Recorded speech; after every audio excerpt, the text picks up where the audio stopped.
Oui, alors je suis Yannick Imbert, je suis professeur d'apologétique à la faculté Jean Calvin, la faculté de théologie d'Aix-en-Provence. Je suis donc aussi accessoirement un spécialiste de l'œuvre de Tolkien, comme on veut, hein, le fameux auteur du Seigneur de l'Anneau.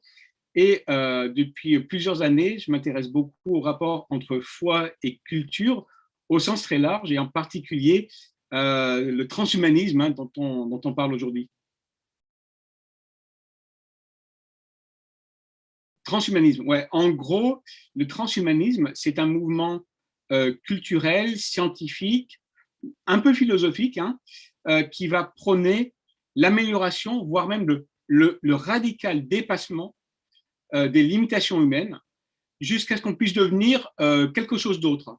Alors c'est pour ça que parfois, hein, si vous écoutez la radio, ou si vous êtes en ligne, plutôt là, vous verrez parfois le terme de post-humanisme. Il y a une petite ambiguïté, parce que pour les transhumanistes, l'objectif c'est quoi?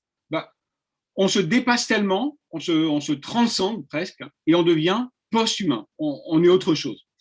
Alors c'est pour ça que parfois on met dans le transhumanisme un petit peu tout et n'importe quoi, même si c'est un mouvement quand même qui est bien cerné avec des auteurs particuliers, etc. Mais vraiment, leur objectif, c'est cet autre humain.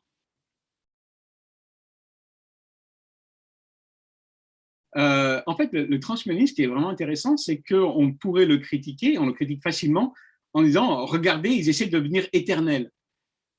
Et en fait, c'est tout à fait le cas. Mais c'est parce que, et je pense que c'est là en fait, des grandes forces d'attraction du transhumanisme, c'est qu'en fait, le transhumanisme répond à un besoin humain que Dieu a créé. Alors là, vous dites peut-être que c'est quand même surprenant. Et non, parce qu'en fait, nous avons été créés pour l'éternité. Dieu l'a inscrit en nous. Que fait le transhumanisme? Ben, en fait, il se nourrit de ce désir-là qui est ancré en nous et il veut répondre, oui, je suis d'accord, d'une manière qui est impossible, d'une manière purement technique, purement matérielle, ouais, qui ne va pas marcher, mais c'est ça sa force d'attraction. Mais c'est ça qui lui donne aussi une sorte presque de perspective religieuse. Parfois, le transhumanisme, certains auteurs parlent presque comme des prêtres de la science. Pourquoi? Parce que le transhumanisme, si vous voulez, propose une doctrine du péché. On est des êtres limités. On a un corps qui en fait va mourir. On a des membres qui parfois deviennent paralysés. On perd la mémoire. On oublie des choses, même moi maintenant. C'est aussi une doctrine du salut. Il y a un espoir. On peut être sauvé. L'espoir, c'est la science. On peut arriver à devenir autre chose que nous-mêmes. Et le transhumanisme, c'est une vision de l'espérance. Pas la même que la foi chrétienne, c'est clair. Si vous voulez, c'est une vision du royaume. Certains transhumanistes parlent de la singularité. C'est le point dans le temps au-delà duquel on sera devenu pleinement autre chose et on aura atteint la perfection. Oui, ça vous semble idéal, mais c'est ce que le transhumanisme promet, parce que en fait, c'est quelque chose, c'est une promesse que Dieu nous fait. On est fait pour l'éternité avec lui. Mais si vous n'avez plus Dieu, vous allez en fait vouloir l'éternité autrement. C'est un petit peu comme ça qu'on peut regarder les promesses du transhumanisme. Et donc, il répond à une question, à un désir fondamental de l'être humain.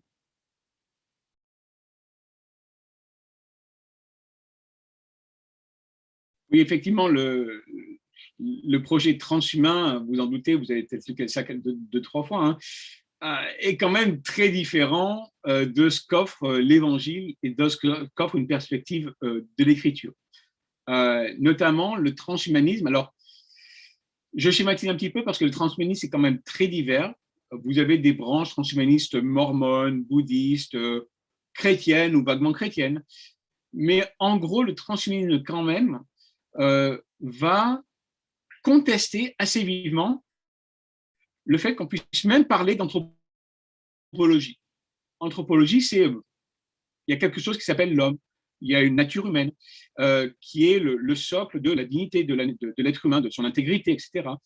Le transhumanisme part du principe qu'il n'y a pas de nature humaine qui soit fixe, inchangeable, commune à tout le monde. on est quelque chose de modelable à volonté. Du coup, le transhumanisme, qui est souvent aussi très matérialiste, hein, nous ne sommes en fait qu'un amas de cellules, de molécules, va considérer que tout ce que nous sommes est modifiable à volonté et qu'en fait, on peut en faire du mieux les émotions, la volonté, mais aussi la liberté, la dignité humaine, tout est fonction de ce que nous sommes dans notre chair. Et l'espérance transhumaine, c'est que du coup, on puisse se changer. Et un auteur transhumain dit même, jusqu'à présent, on était victime de notre évolution. À partir d'aujourd'hui, on a les moyens technologiques pour guider notre évolution. Et là, vous voyez, c'est quand même une vision très différente. Nous sommes pleinement maîtres de nous-mêmes. On n'est pas victime d'une évolution qui nous contrôle. On n'est pas soumis à un souverain Dieu qui nous guide même vers un royaume de bonté, de justice et d'amour. Non, on est maître nous-mêmes du royaume vers lequel on veut aller. On a la technologie. Moi, au début où j'interagissais avec le transhumanisme, ça m'a tout de suite fait penser, alors oui, je suis un homme de mon temps, à la vieille série, alors peut-être que la majorité, vous n'aurez pas entendu, mais cherchez en ligne, en français, L'homme qui valait 3 milliards. Peut-être que certains de ma génération aussi se rappelleront, et le générique du début, c'est on a la technologie, on peut reconstruire l'être humain. Et c'est tout à fait le transhumanisme. Et ça, c'est le projet. Comme l'être humain, c'est simplement un amas de cellules ou même des lignes de code, en fait, on peut prendre des lignes de code et les mettre dans un ordinateur. Je transfère ma personnalité dans un ordinateur. Ce n'est pas un problème, parce que c'est tout ce que je suis. Et là, il y a quand même, vous serez d'accord avec moi, une différence assez marquée avec la réponse qu'apporte l'écriture sur ce que nous sommes en tant qu'être humain, créé à l'image de Dieu.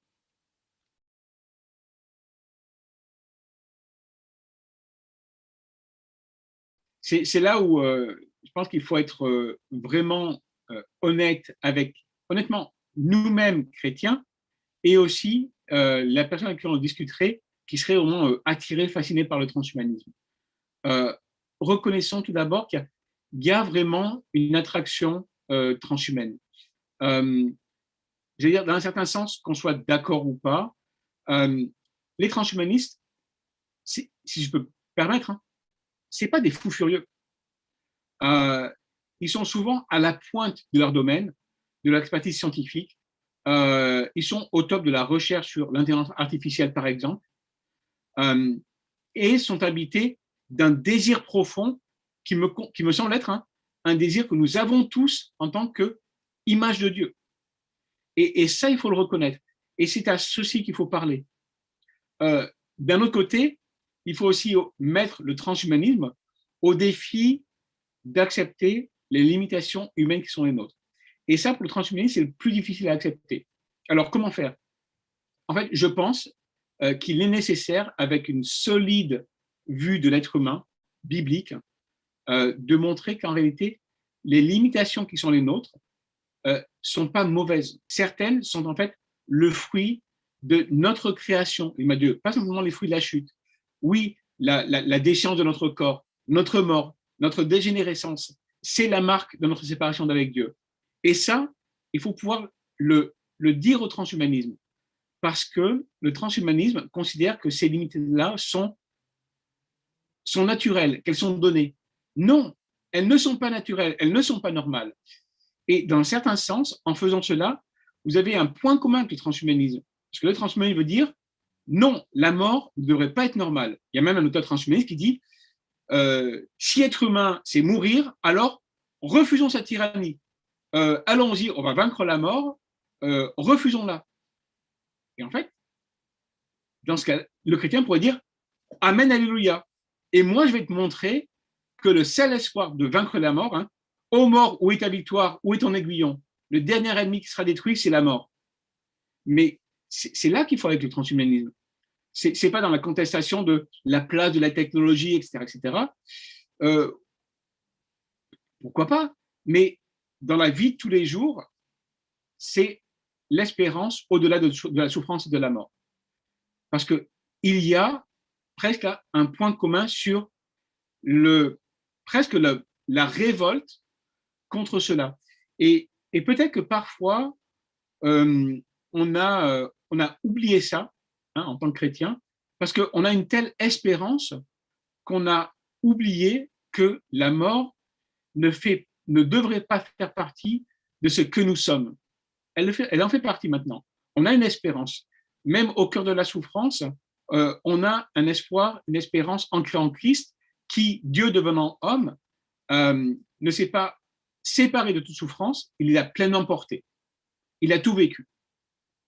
Et en même temps, on peut légitimement avoir ce zèle contre la mort parce que c'est un ennemi et c'est le dernier ennemi qui sera vaincu.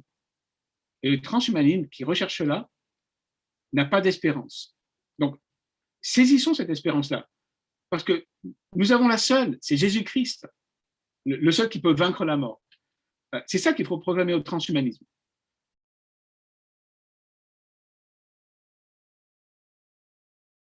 Tout à fait honnêtement, il n'y a pas beaucoup de littérature théologique française évangélique sur le sujet. Vous en avez du côté du catholicisme, hein, il y a deux, trois cahiers du côté de Foi et Vie, par exemple, mais dans le monde évangélique, il y a en fait assez peu de choses. Et donc, mon espoir, ce serait que la lecture de cet ouvrage puisse conduire à un intérêt renouvelé et qu'il y ait de meilleures choses produites par la suite, hein, bien sûr. Écoutez, les prières sont vraiment, vraiment nécessaires. J'apprécierais en particulier les prières pour mon ministère ici à la faculté.